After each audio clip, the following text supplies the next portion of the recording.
What's up everyone, Juan Diego here, and today we're going to talk about a couple gems for folks thinking of starting their first business. These are 5 things I wish I knew before I got into the game, and trust me, this will save you time, headaches, and maybe a couple awkward client combos. Before getting into the 5 things, I also just want to touch on some of the obvious things, like making sure that you conceptualize and do research before starting your first business. Like if you're going to start a business surrounding your passion, is it viable? Is there enough demand and need around your passion that you can make a successful business out of?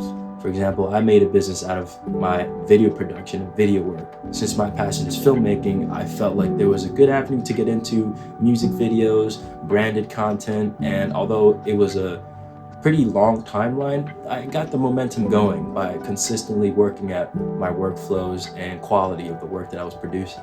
And the next thing is to not rush your business name. Take time with coming up with a name that makes sense to the product you're providing, whether it's catchy or a little different.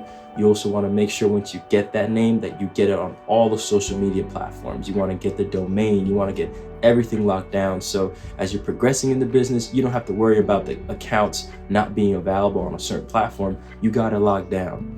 It'll be terrible if you're actually moving forward with your business and building momentum and you realize that you can't even get the domain, or you can't even get a certain Instagram handle. You'll have to add like 45 numbers to it. And this leads to one of the first things. You want to make sure that you look professional from the jump. Don't underestimate the power of looking professional. You want to get that domain name, you want to get that custom email. I mean, an @Gmail handle doesn't look that bad, but consider how much more cleaner and professional it'll look if it's info@your-business or orders@your-business. It should be professional off the rip. It's a little detail, but clients notice. Imagine you're trying to handle already high bidding clients or payments and you're using an @gmail.com handle. It just wouldn't feel right. Even if it's like a payment of 500, 1,000, 1,500, it would feel so much professional and better if you have that custom email address connected to your business. That email really is the first impression, and first impressions matter the most. The second thing is contracts are your best friend. In my industry, there's a lot of verbal agreements, but that can actually hurt you in the end when something awkward happens, where either payment is delayed or something's canceled, and you're left with no contract outlining the exact things that would happen in those moments. If it's someone you worked with before and trust, that's cool. In a contract, you can just clearly state the scope of work, what you're providing, the timing of the client providing payment, and other logistical things that you need from the client. It outlines things in a really professional way, and it skips the awkward conversations later where you might ask about a deposit, or you might ask about where's payment because you're working under a net 30 situation and they've passed by that moment where now the payment is late. That contract is essentially a shield for you, but also the client. It just makes sure that everyone's on the same page, you come off professional, plus usually clients appreciate that extra level of organization and trust. If you're dealing in like a services-based industry where you might go to someone's home, like hairstyling or lashes, makeup, or if you're actually dealing in my industry where you're gonna plan a shoot and you show up and you haven't been paid yet, the deposit really makes you feel like the production is secured and it's a professional setting and it's something that you can move in with trust. That deposit should hit you day before the gig or the event. Again, if it's someone you trust, maybe this could be a thing that's flexible, but typically you want a secure deposit before the physical labor of getting into a shoot or the service you provide. You don't want to be in the position where you've already done a lot of the work, particularly like you've already done the service, but they're late with payment and you're kind of stuck just realizing you did all this labor and you haven't been compensated at all yet. Now in that contract, you could also decide whether the deposit is refundable or not. If something gets canceled, that's up to you. I normally would say no, because in my industry, before a shoot, there's so much planning and logistical things that happen already. Phone calls, shot lists, mood boarding, treatments, just strategic things that take up a lot of my time. So that deposit also pretty much covers that, and then some of the element of the shoot itself. But the whole idea is secure deposit. The next thing is increase the perceived value of your work by doing a lot of pre-production and planning. Here's a pro tip: blow your client's mind in pre-production.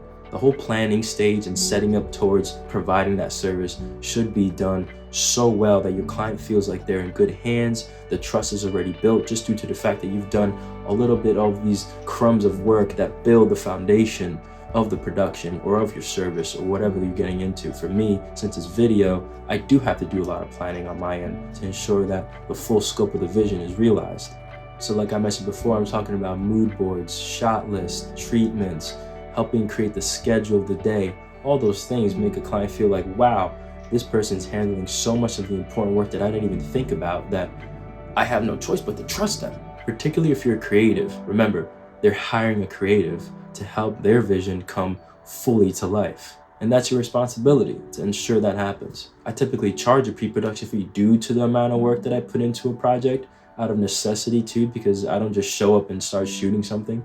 All of the planning really makes sure that once we get to that shooting stage, we're gonna make the best product possible because we've set up for success. The next thing is really making sure that you have a sort of workflow the client onboards to.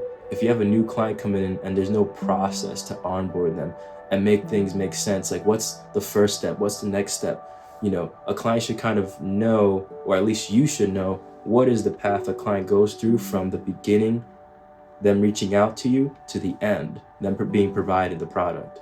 Luckily for me in my industry, things are already broken down into 3 stages: pre-production, production, and post-production. So there's already a workflow that I could kind of build on and create my own system that clients come into. So whatever your service or industry is, you should figure out how you're going to onboard clients. You should provide them with a sense of safety and security, ensuring that they're going to be in good hands. Having a workflow will obviously help you too if you're bringing clients in, and maybe step 1 is asking a list of questions to get to know exactly what they're looking for, and that helps you set up and plan to logistically figure out what they need. For video production, typically it's that we ask a list of questions, try to figure out exactly what their vision is, so then we can move on to the next stage of conceptualizing, mood boarding, and getting a sense of what the actual visual will look like based on the things they're looking for. And then from there, we just kind of keep building up the project until we finally get to the shoot day. When I first started in video, I really got excited just about shooting and getting a project done, talking to the artists and figuring things out. You know, we would watch music videos and things like that, but I had no real workflow to take a client from point A to point B to point C. Just kind of jumped into things. And where I'm at now, I'm realizing how important pre-production is. And by now, I pretty much have a good workflow so I could take a client from point A to point B to point C. And there you have it, 5 things that I wish somebody told me before I started my first business. Hopefully this gives you some clarity and helps build a little confidence to take your business to the next level. If you found this helpful, drop a like and let me know in the comments which tip you found most helpful. If you have tips too, I'd love to hear them. Subscribe for more content like this, and as always, keep creating. Catch you in the next one.